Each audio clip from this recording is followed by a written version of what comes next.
Hello friends, છેલ્લે આપણે વિદ્યુત સ્થિતિમાન અને વિદ્યુત ક્ષેત્ર બંને વચ્ચેના સંબંધનું સૂત્ર બનાવ્યું હતું. જે સૂત્ર આપણે આવી રીતે લાવ્યા હતા કે ડેલ્ટા વી બરાબર માઇનસ સદિશ ઈ ડોટ ડેલ્ટા આર, અથવા તો નાના નાના ટુકડા માટે અથવા તો નાના નાના જે સ્થાનાંતર માટેનું જો સૂત્ર ગણીએ તો આવું સૂત્ર લાવ્યા હતા કે ડીવી બરાબર માઇનસ સદિશ ઈ ડોટ સદિશ ડીઆર. આના ઉપરથી આપણે જે થિયરી, આપણે જે ટેક્સ્ટ બુકની અંદર જે થિયરી હતી એ થિયરિટિકલ પ્રમાણે સૂત્ર આપણને આવી રીતે મળ્યું હતું કે ઈ બરાબર વી ભાગ્યા એલ. તો વિદ્યુત ક્ષેત્ર ઈ અને વિદ્યુત સ્થિતિમાન વી વચ્ચેનો સંબંધ આપણે છેલ્લે આ સ્વરૂપે લાવ્યા હતા. હવે આના ઉપરથી જી નીટ માટેનો કેટલોક એક મહત્વનો પોઈન્ટ છે જે આપણે સમજવો જરૂરી પડશે. આ જે પોઈન્ટ છે જેના વિશેની માહિતી તમારા ટેક્સ્ટ બુકમાં ફક્ત સૂત્રો જ આપી દીધા છે કે કોઈ ગોળો હોય તો ગોળાની બહાર કેટલું વિદ્યુત સ્થિતિમાન હોય, અંદર કેટલું હોય કે સપાટી ઉપર કેટલું હોય, તો એના વિશેના ફક્ત સૂત્રો જ તમને આપી દીધા છે. એના વિશેની જો આપણે જી નીટની એક્ઝામ જો વ્યવસ્થિત રીતે સ્કોરિંગ કરવી હોય તો એ જે પોઈન્ટો છે એને આપણે લોજિકલી સમજવા જરૂરી રહેશે. તો એના આપણે અલગ ટાઇટલ નામ આપીએ કે વિદ્યુત ભારિત કોઈ ગોળો હોય એ ગોળા વડે ઉદ્ભવતું વિદ્યુત સ્થિતિમાન. આ જે પોઈન્ટ છે એ જી નીટ માટેનો એક અલગથી પોઈન્ટ છે કે કોઈ વિદ્યુત ભારિત ગોળો હોય એના વડે ઉદ્ભવતું વિદ્યુત સ્થિતિમાન કેટલું હોય છે. તો સૌથી પહેલો પ્રશ્ન એ થાય કે વિદ્યુત ભારિત ગોળા તરીકે કયો ગોળો લેવો, પોલો ગોળો લેવો કે નક્કર ગોળો લેવો? તો આપણે એક કામ કરીએ, આ જે વિદ્યુત સ્થિતિમાન શોધવું છે તો બંને ગોળા માટે આપણે સાબિત કરીએ. પહેલા પોલા ગોળા માટે આપણે સાબિત કરીએ, પછી નક્કર ગોળા માટે વિદ્યુત સ્થિતિમાન સાબિત કરીએ. ચલો માની લઈએ કે આપણે પોલા ગોળા માટે વિદ્યુત સ્થિતિમાન સાબિત કરીએ. તો પોલા ગોળામાં કઈ જગ્યાએ કયા બિંદુ પાસેનું વિદ્યુત સ્થિતિમાન સાબિત કરીએ? શું ગોળાની બહારના કોઈ બિંદુ માટે, ગોળાની સપાટી ઉપરના કોઈ બિંદુ માટે કે ગોળાની અંદરના કોઈ બિંદુ માટે આપણે વિદ્યુત સ્થિતિમાન મેળવવું છે? તો આપણે કામ કરીએ, ત્રણે ત્રણ સ્થાન માટે વિદ્યુત સ્થિતિમાન મેળવવાનો પ્રયત્ન કરીએ. આના માટે આપણે એક આકૃતિ બનાવીએ. એક પોલો ગોળો છે, આ ગોળા ઉપર આપણે નિયમિત રીતે વિદ્યુત ભાર વિતરિત કરી દઈએ. જો નિયમિત રીતે હું વિદ્યુત ભાર વિતરિત કરું તો આ ગોળાની સપાટી ઉપર વિદ્યુત ભાર નિયમિત રીતે વિતરિત થઈ જશે.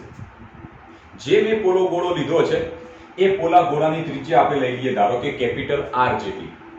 હવે મારે પહેલી જ વસ્તુ શોધવી છે, આ જે પોલો ગોળો છે એ પોલા ગોળાના કેન્દ્રથી ધારો કે સ્મોલ આર જેટલા અંતરે આવેલા કોઈ બહારના બિંદુ પી પાસે મારે વિદ્યુત સ્થિતિમાન મેળવવું છે.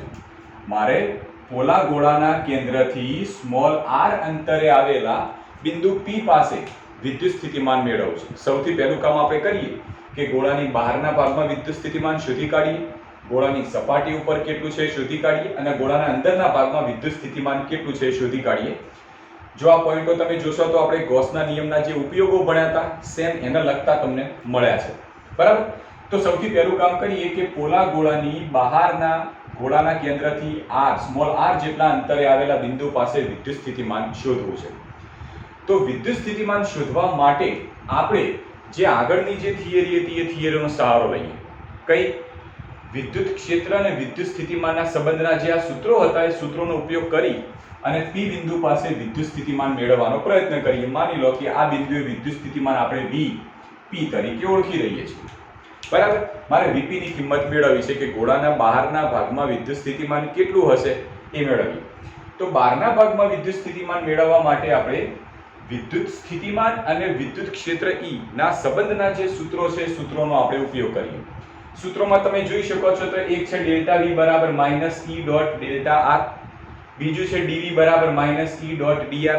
આ ડીવી એ ડેલ્ટા કરતા બહુ જ સૂક્ષ્મ રાશિ છે, એટલે તમે ટૂંકમાં વિચારો આપણે આ જે મેળવ્યું હતું આવી રીતે મેળવ્યું હતું કે બે બિંદુ હતા, એ બિંદુ અને બી બિંદુ. ધારો કે આપણે એ અને બી વચ્ચેનું અંતર લઈ લઈએ તો ડેલ્ટા આર જેટલું આપણે અંતર લીધું હતું. હવે માની લો કે એ અને બી આ બંને બિંદુ અસમાન વિદ્યુત ક્ષેત્રમાં મૂકો છો તો પછી આ બંને કોઈ પરીક્ષણ વિદ્યુત ભારને બી બિંદુથી એ બિંદુ અથવા તો એ બિંદુથી બી બિંદુ સુધી લઈ જવા માટે તમારે કંઈક કાર્ય કરવું પડશે. અને આ કાર્ય વિદ્યુત સ્થિતિમાનના તફાવત જેટલું હોય છે. પણ જો સમાન વિદ્યુત ક્ષેત્ર હોય તો, પણ અસમાન વિદ્યુત ક્ષેત્ર હોય તો તમારે સૂક્ષ્મ સ્થાનાંતર કરાવી એ દરમિયાન વિદ્યુત સ્થિતિમાનનો તફાવત શોધવો પડે, અને એના માટેનું આ સૂત્ર હતું. તો માની લો કે એક સૂક્ષ્મ સ્થાનાંતર દરમિયાનનું સૂત્ર dv = -E.dr, બીજા સૂક્ષ્મ સ્થાનાંતર દરમિયાનનું સૂત્ર dv = -E.dr.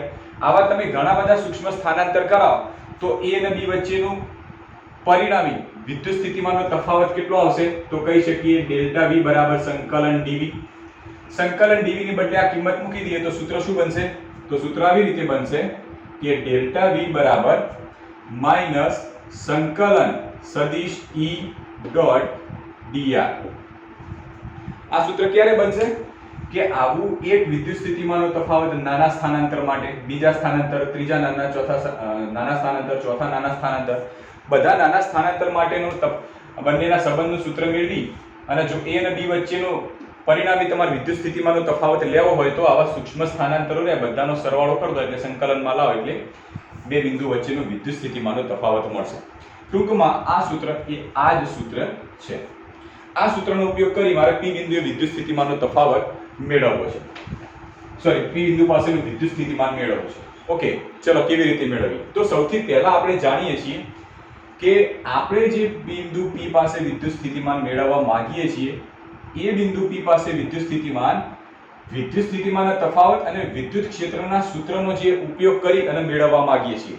એનો મતલબ બિંદુ p પાસે જો વિદ્યુત સ્થિતિમાન મેળવવું હોય તો બિંદુ p પાસે વિદ્યુત ક્ષેત્ર પહેલા કેટલું હોય એ આપણે જોઈએ. તો ખબર છે કે ગૌસના નિયમ પ્રમાણે ભણી ગયા હતા કે કોઈ પોલા ગોળાની બહારના ભાગમાં એટલે કોઈ r અંતરે આવેલું બહારનું કોઈ બિંદુ હોય અને બહારના બિંદુ આગળ તમે જો વિદ્યુત ક્ષેત્ર જોશો તો વિદ્યુત ક્ષેત્રને તમને સૂત્ર મળશે E બરાબર kq ભાગ્યા r². આ સૂત્ર અનુસાર કોઈ ગોળો હોય, ગોળાના બહારના ભાગમાં વિદ્યુત ક્ષેત્ર કેટલું હોય છે તો આ સૂત્ર અનુસાર બહારના ભાગનું વિદ્યુત ક્ષેત્ર આપણને મળશે. તો બહારના ભાગનું વિદ્યુત ક્ષેત્ર મળી ગયું. અહીંયા આગળ થોડું ઉપર લખીએ જેથી આપણે થોડું પોઈન્ટ લખવા છે તો એ ભૂસાઈ ના જાય. તો E બરાબર kq r². તો બિંદુ p પાસે વિદ્યુત ક્ષેત્ર આટલું હશે. તો હવે આ સૂત્રનો ઉપયોગ કરી બિંદુ p પાસે વિદ્યુત સ્થિતિમાન મેળવીએ તો ડેલ્ટા v પહેલા શું છે સમજવાનો પ્રયત્ન કરીએ. તો ડેલ્ટા v એટલે બે બિંદુ વચ્ચે વિદ્યુત સ્થિતિમાનનો તફાવત. બે બિંદુ વચ્ચે વિદ્યુત સ્થિતિમાનનો તફાવત એને આપણે ડેલ્ટા v કહીએ છીએ.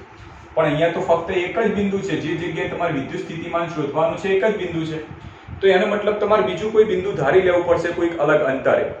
તો માની લઈએ કે આપણે આ જે બીજું એક બિંદુ એ કોઈક અનંત અંતરે ધારી લઈએ. ધારો કે અનંત અંતરે કોઈ એક બીજું બિંદુ ધારી લઈએ. જો અનંત અંતરે બિંદુ ધારી દેશો તો અનંત અંતરેનું વિદ્યુત સ્થિતિમાન v ઇન્ફાઇનાઇટ જેની કિંમત 0 થાય છે. હવે એક પરીક્ષણ વિદ્યુત ભાર લઈ લઈએ q અથવા તો q0. પરીક્ષણ વિદ્યુત ભારને અનંત અંતરેથી બિંદુ p સુધી લાવીએ એ દરમિયાન કરવું પડતું કાર્ય શોધી કાઢીએ.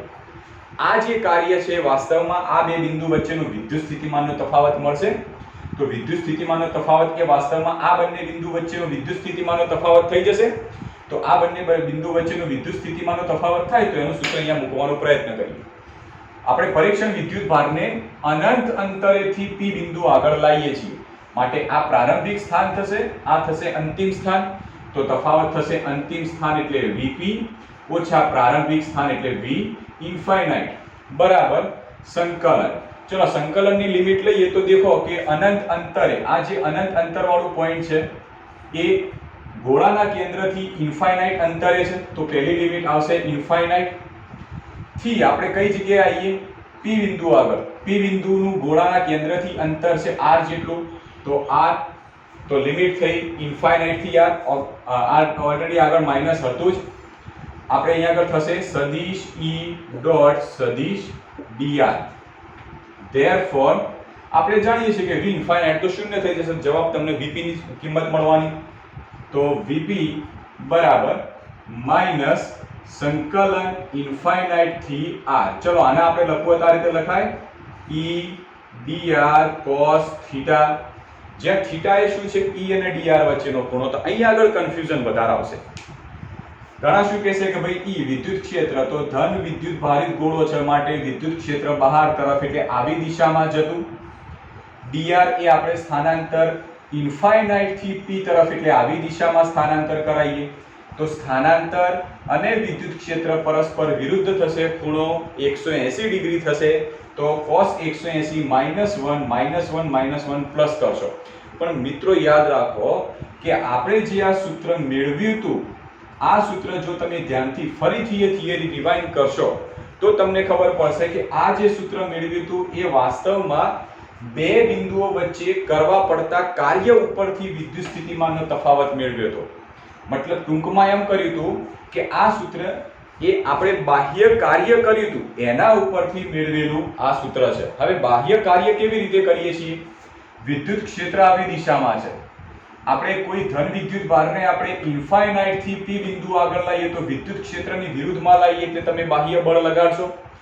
એ બાહ્ય બળની અસર હેઠળ q વિદ્યુત ભાર p બિંદુ આગળ આવવાનો પ્રયત્ન કરશે. તો આ બાહ્ય બળ આ દિશામાં લાગે છે જે dr ની જ દિશામાં હોવાથી એના લીધે મળતો ખૂણો થીટા એ 0 થશે. તો અહીંયા આગળ કિંમત મૂકી દઈએ કે vp બરાબર માઈનસ સંકલન ઇન્ફાઇનાઇટ થી r e dr cos 0. therefore vp બરાબર માઈનસ ઇન્ફાઇનાઇટ થી r cos 0 ની કિંમત 1 થઈ જશે તો વધશે શું? e dr. હવે આપણે e ની કિંમત લઈ લઈએ તો બાહ્ય કોઈ બહારનું બિંદુ હોય, ગોળાની બહારનું બિંદુ, ત્યાં વિદ્યુત ક્ષેત્ર કેટલું છે જે સૂત્ર આપણે જાણીએ છીએ કે vp બરાબર માઈનસ સંકલન ઇન્ફાઇનાઇટ થી r e તરીકે લઈએ આપણે kq by r² into dr. આવા જાણીએ છીએ k અને q બંને તો અચળ છે. તમે p બિંદુ આટલા લો, આ જગ્યાએ લો, ગમે તે કોઈ જગ્યાએ લેશો, ગોળા પરનો વિદ્યુત ભાર q સમાન રહેશે, અચળ રહેશે, સાથે સાથે k ની કિંમત પણ અચળ રહેશે. તો બહાર લઈ લઈએ તો therefore vp બરાબર માઈનસ kq બહાર લઈ લઈએ તો વધશે શું? ઇન્ફાઇનાઇટ થી r 1/r² ઇન્ટુ dr. હવે આગળ એક થિયરી આપણે ભણી ગયા હતા જેમાં 1/r² નું સંકલન ભણી ગયેલા હતા. ફરીથી તમને ફટાફટ મોટે મોટું સમજાવી દઉં છું કે શું થશે કે સંકલન 1/r² dr હોય તો આનું સંકલન થાય r² ઉપર જાય તો r ની -2 ઇન્ટુ dr. ઓકે, હવે આનું સંકલન શું થશે તો r ની -2 પ્લસ 1 છેદમાં -2 પ્લસ 1. જે ઘાત હોય એમાં એક ઉમેરાય. તો ઘાત છે -2 તો એમાં એક ઉમેરાશે તો -2 પ્લસ 1. એ જ ઘાત વાળું પદ નીચે આવશે -2 પ્લસ 1. તો આનો જવાબ શું આવશે? r ની -1 છેદમાં -1. તો આમ લખાશે -r ની -1 બરાબર -1/r પણ લખાશે. તો આનું સંકલન થશે -1/r. તો એ મૂકી દઈએ આપણે અહીંયા આગળ. આ સંકલન આપણે આગળ ભણી ગયેલા છીએ. તો therefore vp બરાબર માઈનસ kq સંકલન સીધું કરી દઈએ તો -1/r લિમિટ લઈ લઈએ ઇન્ફાઇનાઇટ થી r સુધીની. therefore vp બરાબર ઓકે, ચલો હવે લિમિટ મૂકીએ. એકવાર r બરાબર અપર લિમિટ, r બરાબર લોઅર લિમિટ. તો -kq upper limit -1/r, lower limit minus અને ઓલરેડી માઈનસ છે માટે પ્લસ 1/ઇન્ફાઇનાઇટ. therefore vp બરાબર ઓકે 1/ઇન્ફાઇનાઇટ ની કિંમત તો 0 થઈ જશે તો -kq અને અહીંયા આગળ વધશે ફક્ત -1/r. તો therefore vp બરાબર શું મળવાનું છે? -12 આવી જશે તો માઈનસ પ્લસ અને થશે kq બાય r. તો બહારના બિંદુએ ગોળો કોઈ વિદ્યુત ભારિત ગોળો હોય, પોલો ગોળો, એના બહારના બિંદુએ વિદ્યુત સ્થિતિમાન થશે kq બાય r. આપણે વ્યાપક સૂત્ર તરીકે ભણતા હતા. અને જો તમે યાદ હોય આ થિયરી યાદ હોય ગૌસના નિયમની, તો ફરીથી તમને એક અંદર છેલ્લે વિધાન લખ્યું હતું એ હું તમને કહું કે ગોળાની બહારના ભાગમાં વિદ્યુત ક્ષેત્ર આપણે આટલું સાબિત કર્યું હતું અને એના પછી આપણે વિધાન એવું લખ્યું હતું કે ભાઈ આ સૂત્ર તો કોઈ બિંદુવત વિદ્યુત ભારથી r અંતરે આવેલા બિંદુએ વિદ્યુત ક્ષેત્રનું સૂત્ર છે.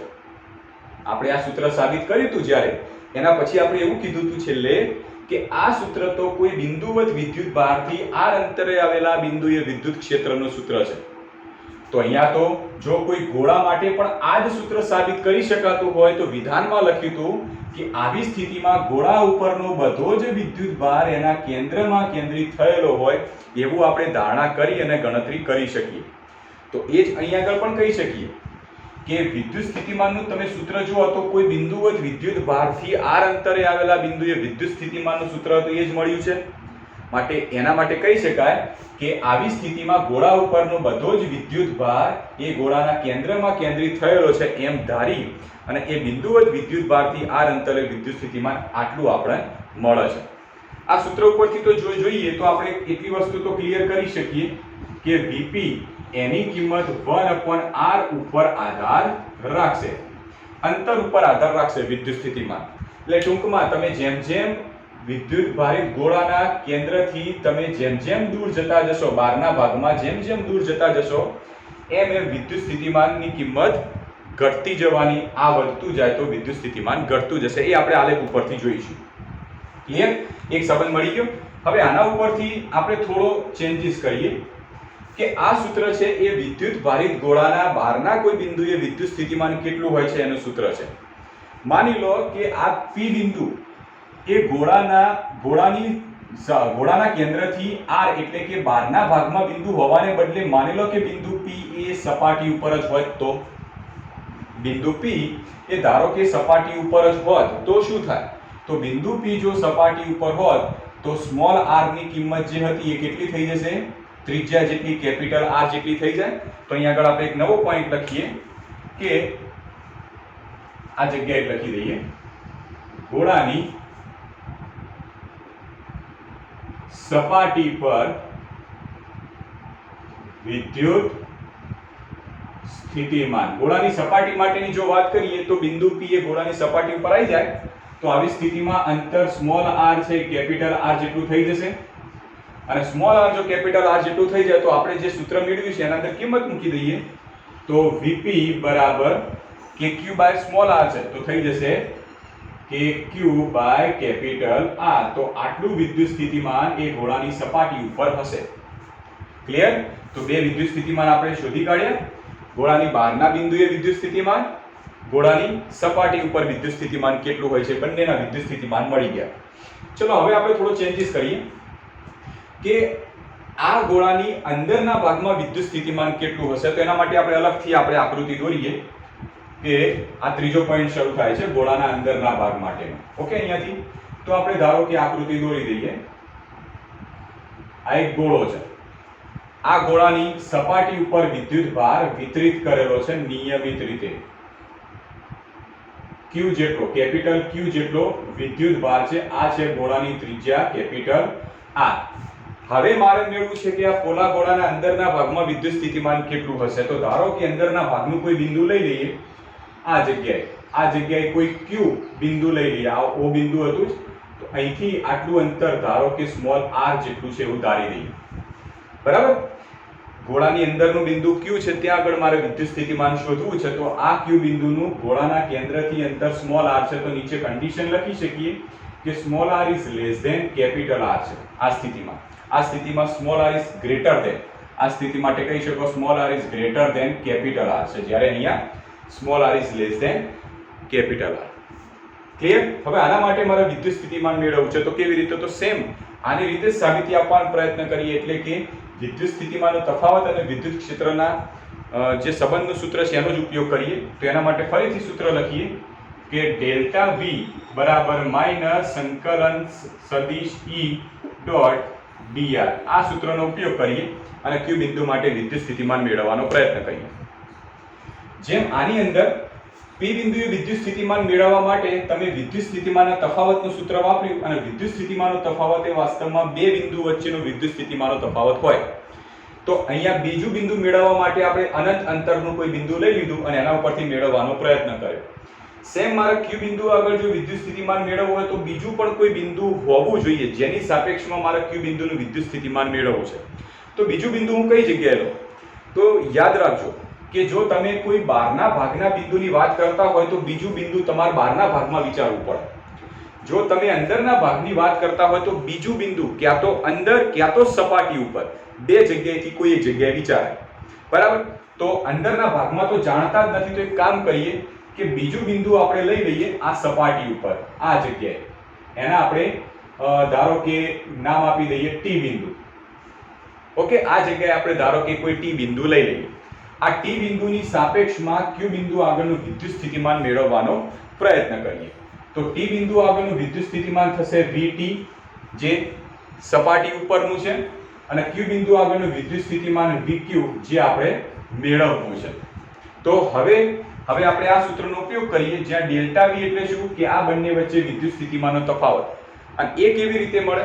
તો કોઈ એક પરીક્ષણ વિદ્યુત ભારને આપણે ટી બિંદુ આગળ રાખી અને એને ક્યુ બિંદુ આગળ લાવીએ એ દરમિયાન કરવું પડતું કાર્ય શોધી કાઢીએ, અને આ કાર્ય દરમિયાનનો જે ભાગ મળે એને આપણે વિદ્યુત સ્થિતિમાનનો તફાવત કહીએ છીએ. તેનો મતલબ આ બંને વચ્ચે વિદ્યુત સ્થિતિમાનનો તફાવત માટે કોઈ પરીક્ષણ વિદ્યુત ભારને ટી બિંદુ આગળ રાખવો પડશે, અને એ પરીક્ષણ વિદ્યુત ભારને ટી થી ક્યુ બિંદુ આગળ લાવવો પડશે, એટલે આવી દિશામાં લાવવો પડશે, ટી થી ક્યુ તરફ આમ લાવવો પડશે. તો આના માટે પ્રારંભિક બિંદુ ટી થશે અને અંતિમ બિંદુ ક્યુ થવાનું છે. તો વિદ્યુત સ્થિતિમાનનો તફાવત શું થશે? અંતિમ બિંદુ ઓછા પ્રારંભિક બિંદુ, તો અંતિમ થશે VQ ઓછા પ્રારંભિક બિંદુ થશે VT બરાબર માઈનસ સંકલન સદિશ E ડોટ સદિશ dr. ચલો સંકલનની લિમિટ મૂકવાનો પ્રયત્ન કરીએ. તો શરૂઆત ક્યાંથી કરો છો? ટી બિંદુ આગળથી. પરીક્ષણ વિદ્યુત ભારને ટી બિંદુ આગળ મૂકીએ છીએ. તો જે બિંદુ આગળ મૂકો છો તેનું કેન્દ્રથી અંતર, હવે ટી બિંદુ તો સપાટી ઉપર પડેલું છે તો અંતર ત્રિજ્યા r જેટલું થવાનું. તો કેપિટલ R થી કઈ જગ્યાએ તમે લાવો છો? તો લાવીએ છીએ આપણે ક્યુ બિંદુ આગળ, અને ક્યુ બિંદુનું કેન્દ્રથી અંતર થાય સ્મોલ r, તો લિમિટ થશે કેપિટલ R થી સ્મોલ r સુધીની. હવે સૌથી મહત્વનો પોઈન્ટ જો તમે સમજ્યા હોય તો, જેમ આ ભાગ મેળવ્યો તો એના માટે જે વિદ્યુત ક્ષેત્રની કિંમત આપણે મૂકી કે Q/r², એ એવી રીતે મૂકી હતી કે જો બિંદુ P બહારના ભાગમાં હોય કે જ્યાં આપણે વિદ્યુત સ્થિતિમાન શોધવું હોય તો બહારના ભાગમાં વિદ્યુત સ્થિતિમાન આટલા મૂલ્યનું મળે છે, જે ગૌસના નિયમના ઉપયોગોમાંથી જોયું હતું. હવે જો તમે અંદરના ભાગના બિંદુ આગળ વિદ્યુત સ્થિતિમાન મેળવવા માંગતા હોય તો અંદરના ભાગનું વિદ્યુત ક્ષેત્ર તમને ખબર હોવી જોઈએ. અને કેટલું થાય? કોઈ પણ પોલો ગોળો હોય તો એના અંદરના ભાગમાં વિદ્યુત ક્ષેત્ર કેટલું થાય? તો એ વિદ્યુત ક્ષેત્ર થશે હંમેશા 0. કોઈ પણ પોલા ગોળાના અંદરના ભાગમાં વિદ્યુત ક્ષેત્ર હંમેશા 0 થાય છે. તો અહીંયા વિદ્યુત ક્ષેત્ર 0 થઈ જશે. તો પછી તમારે કોઈ ગણતરી આગળ કરવાની જરૂર જ નથી. તો VQ માઈનસ VT બરાબર માઈનસ સંકલન r થી small r E dr cos 0. આના પ્રમાણે cos 0 અને cos 0 ની કિંમત 1 માટે એ કિંમત 1 આપણે લખતા નથી. અહીંયા e ની કિંમત મૂકી દઈએ, e બરાબર 0 કરી દઈએ તો શું થશે? આખું પદ 0 થઈ જવાનું. તો થઈ જશે VQ ઓછા VT બરાબર 0 થઈ ગયા. therefore VQ બરાબર થયા VT, અને VT એટલે સપાટી ઉપરનું વિદ્યુત સ્થિતિમાન. સપાટી ઉપરનું વિદ્યુત સ્થિતિમાન તો આપણે મેળવી શકીએ Q/R. તો therefore આપણને કિંમત આવી રીતે મળશે કે VQ બરાબર KQ/R. તો ગોળાના અંદરના ભાગમાં વિદ્યુત સ્થિતિમાન કેટલું હોય છે? VQ બરાબર KQ/R. તો અહીંયા આપણે ગોળાના અંદરના ભાગમાં વિદ્યુત સ્થિતિમાન, સપાટી ઉપરનું વિદ્યુત સ્થિતિમાન અને બહારના ભાગમાં વિદ્યુત સ્થિતિમાન કેટલું હોય છે આપણે મેળવી લીધું છે. હવે આ ત્રણનો ઉપયોગ કરી અને આલેખ દોરવાનો પ્રયત્ન કરીએ. જેમ ગૌસના નિયમમાં આપણે આલેખ દોર્યો હતો, સેમ એવી રીતે આની અંદર પણ વિદ્યુત સ્થિતિમાન માટે પણ આલેખ દોરવાનો પ્રયત્ન કરીએ. તો ચલો આલેખ લઈએ છીએ આપણે વિદ્યુત સ્થિતિમાન વિરુદ્ધ અંતર r નો. વિદ્યુત સ્થિતિમાન V વિરુદ્ધ અંતર r. ક્લિયર? ચલો આ છે ઉગમ બિંદુ O. હવે માની લો કે આ એક એવું બિંદુ છે જ્યાં અંતર સ્મોલ r બરાબર કેપિટલ R જેટલું થાય છે. ટૂંકમાં આ છે એ અંદરનો ભાગ હશે કારણ કે r is less than 0. Sorry R is less than small R, આ કેપિટલ આર, અને આ છે બહારનો ભાગ જ્યાં small R is greater than capital R થાય. એટલે ટૂંકમાં આ થશે અંદરનો ભાગ, આ થશે બહારનો ભાગ. ક્લિયર? અંદરનો ભાગ બહારનો ભાગ એના સપાટી ઉપરનું કહેવાશે. હવે પહેલા જો સપાટી ઉપર વિદ્યુત સ્થિતિમાન કેટલું છે, kq બાર મહત્તમ છે. તો સપાટી ઉપર માની લો કે આ જગ્યાએ મહત્તમ વિદ્યુત સ્થિતિમાન હોય તો સપાટી ઉપરનું વિદ્યુત સ્થિતિમાન તમને મળશે આટલું, આ પોઈન્ટ આગળનું, આ સપાટી ઉપરનું વિદ્યુત સ્થિતિમાન. ઓકે, આ છે V બરાબર kq બાય કેપિટલ R જેવું. હવે અંદરના ભાગમાં જો અંદરના ભાગમાં વિદ્યુત સ્થિતિમાન કેટલું છે, જે સપાટી ઉપર છે એટલું ને એટલું જ. તો આટલાથી આટલો અંદરનો ભાગ છે તો ત્યાં આગળ વિદ્યુત સ્થિતિમાન જે સપાટી ઉપર છે એટલું ને એટલું જ, એટલે આટલું ને આટલું જ મળવાનું છે. બરાબર? તો અહીંયા તમને દેખાય છે કે આ સપાટી વાળો ભાગ છે, અંદરથી સપાટી સુધીનો ભાગ, ત્યાં વિદ્યુત સ્થિતિમાન V કેટલું મળ્યું, kq બાય કેપિટલ R જેટલું. જ્યારે બહારના ભાગમાં શું થાય છે કે વિદ્યુત સ્થિતિમાન અંતર r પ્રમાણે ઘટે છે, એટલે જેમ જેમ તમે અંતર વધારશો વિદ્યુત સ્થિતિમાનમાં ઘટાડો આવશે, તો બહારના ભાગનું વિદ્યુત સ્થિતિમાનનો આલેખ તમને મળશે આવી રીતે, જ્યાં તમે કહી શકો કે બહારના ભાગમાં વિદ્યુત સ્થિતિમાન ચલે છે 1/r. બરાબર છે? તો આ જે થિયરી રહી એ બુકની અંદર ફક્ત તમને 1, 2 અને 3 સૂત્રો જ આપ્યા છે. તમે ટેક્સ્ટ બુક જોશો તો તમને ફક્ત આ 3 સૂત્રો જ આપેલા છે, જે આપણે સાબિત કરવા હોય, લોજિકલી જો આપણે સાબિત કરવા હોય તો આપણે આવી રીતે સાબિત કરી શકીએ.